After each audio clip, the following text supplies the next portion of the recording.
happens when an entire city essentially comes to a standstill because many of its residents are afraid to be outside. Huntington Park, California now feels it has a bullseye on its back because of ramped up ice raids. So almost half the people living in some California towns do so while living in America illegally. And while the lawless residents of these cities gripe to the news of how ice raids are shutting down their entire economy, critics say they've got no one to blame but themselves for encouraging people to break the law. And as you're about to see, there's more than one town in America where this is happening. The once vibrant city center has now become eerily quiet. It's nearly 96% Latino, and as many as 45% of its residents are undocumented.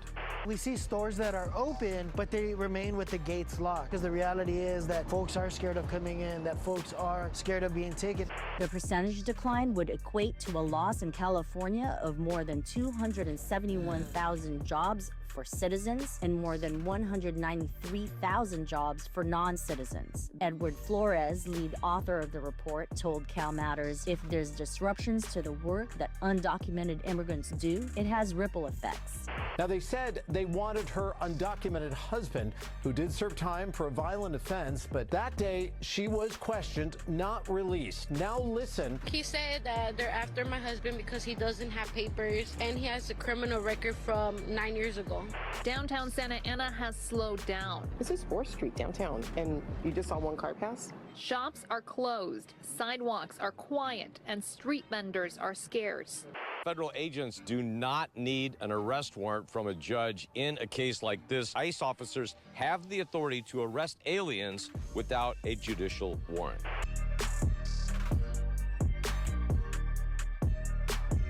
So if you fill your town with fugitives, don't be surprised when the worst of the worst decide to make it their home base. And what nobody's talking about is this is exactly what's happening in these sanctuary cities. And while the television might defend places that exist only because of illegal immigration, the truth doesn't. And ICE agents have been blasting open the homes of wanted fugitives and raiding apartments in some of these places for months, looking for dangerous individuals who've shacked up in these sanctuary cities for the benefits, like free healthcare and freedom from immigration checks made by local police who aren't allowed to talk to ICE. Which means you can be a gang member with known ties to international criminal organizations with a horrendous rap sheet, and if you're arrested in a sanctuary city, they'll put you in the back of a police car and release you on your own recognizance, and if ICE asks them to hold on to you, they don't even respond. But this has allowed these communities to become bastions of guerrilla armies of criminals who hide in plain sight knowing their radical neighbors will throw themselves at police to defend their neighborhood, thinking that law and order is somehow evil, even though ICE is out there trying to save these places from themselves before they fall apart. Which brings us to the real reason some of these cities and towns are entirely abandoned at this point. If you've got half your population who's not even supposed to be here and you've allowed that to go on forever, when law and order finally shows up, that's gonna cause a lot of problems, and those problems are entirely self-inflicted because these places only had population growth because of illegal immigration. And when you look at all of the businesses here that are now closing and are shut down, they were all getting rich off America's open border, which reveals why so many in these local business communities say they support immigrants, a term which they use to lump together legal and illegal immigrants. But now that everyone who's an active criminal isn't coming out and doing their shopping, what purpose do these businesses even serve? Should they be allowed to shut down so the law-abiding can start their own businesses while hiring people for fair wages? And all of those workers who are here illegally and lost their jobs, well, should that be allowed to happen? And if that does happen, what would be the possible fix for that? A crowd of employees of the Los Angeles Equestrian Center huddled together Friday morning, moments before they were taken into a closed-door meeting, where they say they were all fired because of their immigration status. So one way to look at what you just saw is that a company no longer has any workers. But why would they have fired those workers if they didn't think they could get new people to legally fill those positions. This reveals that there are many Americans and legal permanent residents out there just lined up for the very jobs that have been stolen from them. Plus, a recent study that's supposed to make us all feel bad about what ICE is doing estimates that the job losses to regular citizens are almost the same number as the job losses from illegal immigrants abandoning their posts, which means any unemployed local residents could just fill these newly available positions. But that might not be possible in certain parts of America where a critical mass of locals now no longer want to hit the streets. So how has the community here responded to the ongoing raids? They're scared. Jonathan Sanabria sits on the city council. He also grew up here. We are a target for them because we know that they are stereotyping and they're racially profiling us, and they're targeting folks that look like me. Sanabria took us along Pacific Boulevard, Huntington Park's main commercial thoroughfare. The once vibrant city center This place is empty, eerily though. quiet. Jose Lomeli is a longtime resident. I remember Pacific Boulevard was always packed, but since the raids have been going on, it's a ghost town. You hear that? A ghost town. But let's get one thing straight. They've already told us that about half the people who live in this city, Huntington Park, are in the country illegally. And this guy, this politician here, he's not being truthful because he says everyone's scared. Nobody wants to come out, but he's out. And then they find another guy on the street who's out. And then they say that, oh, everyone's being racially profiled and that's why nobody feels safe. But here they are walking around feeling safe. And this is obviously false. ICE has zero power over someone who's not attacking them when they do their job and who's not in America illegally. Their sole job is to enforce immigration law. If you're not in violation of immigration law, you got nothing to worry about. Everyone knows this. Yet there's a massive effort right now to make it look like ICE is just out there arresting the wrong people, which isn't true in the least. And as you're about to see, all of these job losses that are taking place, well, they actually might be a good thing if all of those jobs and companies only existed to serve a criminal population. Places are surviving. The councilman showed us how business owners are trying to lure customers back into these stores. So here's a sign. There's people inside conducting business, but they now have their doors locked. They're saying, hey, knock, so we can open the door, provide the services for you. That's weird. ICE agents would need a warrant to enter. No. We see stores that are open, but they... No, they wouldn't need a warrant to enter. They don't need a warrant to enforce immigration law. If someone's illegal and they run into a business to try and hide there, ICE doesn't have to go get a warrant to then track that person down. No, they make legal arrests when they apprehend fugitives. They've got permission to do this. Now, of course, they can't just raid a business for no reason, but if they're on a targeted enforcement operation, they can enter publicly accessible spaces like parking lots and such, looking for the fugitive they're after. And if that fugitive enters into a private location, they are allowed to pursue that person. But what's crazy is these businesses, apparently they're so terrified, they've got barriers to entry preventing people who might be walking down the street from just coming in. They're willing to shut down and sacrifice business to protect the fugitives that are apparently working inside of these places. Why else would they have a sign at the door that says no one can come in unless we let you in? If everybody inside was legal and nobody was violating immigration law,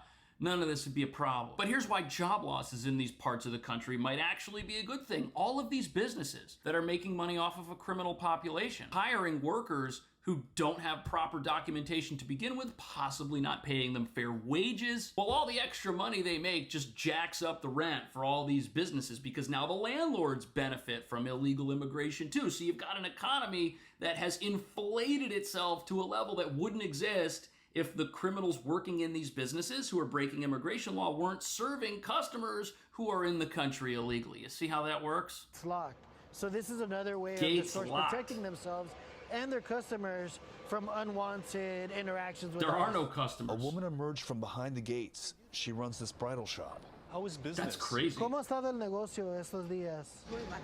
Very bad. Very bad. Because the reality is that folks are scared of coming in, that folks are scared of being taken. These places are gonna shut down. If they don't have any customers and they got the gates up like that, the writing's on the wall. They're not gonna be able to pay their rent forever like this. And the other thing is nobody is being taken if they're here legally. That's a fallacy. But from the behavior of these stores, we know that the statistics pointing to almost half the population here being here in violation of the law are probably accurate. There's a 50-50 chance if someone walks up to the door of one of these places, ICE could be looking for them. Now, whose fault is that? Is that the fault of ICE, or is that the fault of the city or town that said, hey, it's okay for fugitives to live here? Come on in. Make yourselves part of the community. Let's operate like this for decades. And then when law and order finally shows up, they want to blame law and order for the consequences of their decisions and their actions. The city said it's okay to break the law. People breaking the law showed up. Now that's over. And what? It's the fault of the police? That's dumb. Republicans continues to remain high.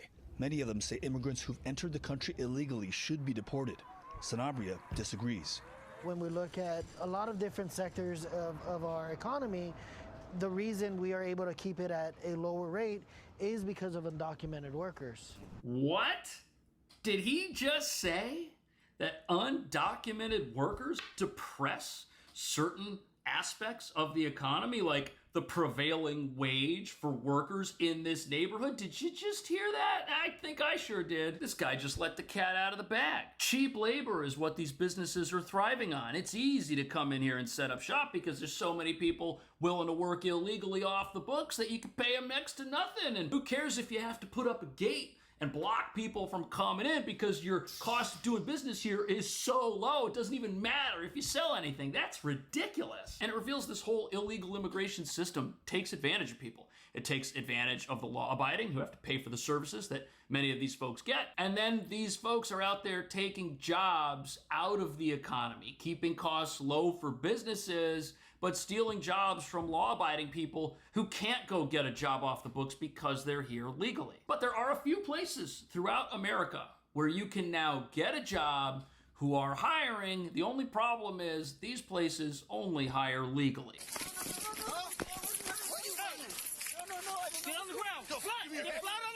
Whoa. This is body camera footage provided by the San Francisco Sheriff's Department. Sheriff's Office, open up. We have a search warrant. We're not here to promote them, but to show you the aspects of their work you usually don't see. Except that recruitment has been challenging in recent years. It worsened for law enforcement in general right after the summer of 2020, and a call to defund law enforcement gained prominence. The numbers speak for themselves. Every year after that, the Sheriff's Department has had a net loss of deputies, except for this past fiscal year, 24-25. You don't say. Look at that. So recruitment is way up at the San Francisco Sheriff's Department. Look at that. Absolutely fascinating. You know what? You have a little bit of law and order start happening in this sanctuary state. You have ICE come in and start doing their job without having to apologize for it. You have the president and the American people backing that. And even sanctuary city cops are now emboldened to do their job and protect people in spite of the fact that their own laws force them to do it with one hand tied behind their backs. And it's not just happening in San Francisco. Oh no, it's also happening in New York City, where we just had one of the largest graduating classes we've had in decades. Afternoon, class. Afternoon, sir. Despite the increase, they are still short about 180 deputies, I believe forcing it. the They've been department to decimated. incur massive amounts of overtime. Last year, that department billed the city for nearly $27 million in overtime alone. Some want the overtime, others don't. In fact, their union compared the forced overtime to slavery. A recent newspaper report found that the Sheriff's Department had 19 of the 20 biggest overtime earners in the city. One sheriff is reported to have earned more than $785,000 in total compensation. What? You can earn that kind of money as a police officer with the overtime? That's insane. But whose fault is it that these cities are spending so much money on overtime? I mean, we just heard how some of these places have a population that is half criminal. who is here breaking the law every single day they remain in America. And what does that do? That causes gangs. That causes the worst of the worst to say, you know what, I'm gonna go to these places and I'm gonna make this my home base. You know why? Because I am totally protected here. They're gonna give me benefits. If I get arrested, they're not gonna tell ICE. On top of that, a lot of these criminals, who are their initial targets? Other members of the illegal immigrant community. Many of these people, when they come across the border, they're exploited by gangs and cartels who, if they can't pay, bless them with a $10,000, $20,000 debt for bringing them into America. And a lot of times they get staffed in illegal labor situations like what we've got going on in this city that's decided to board itself up and lock itself down to quote unquote protect people who are breaking the law and suffer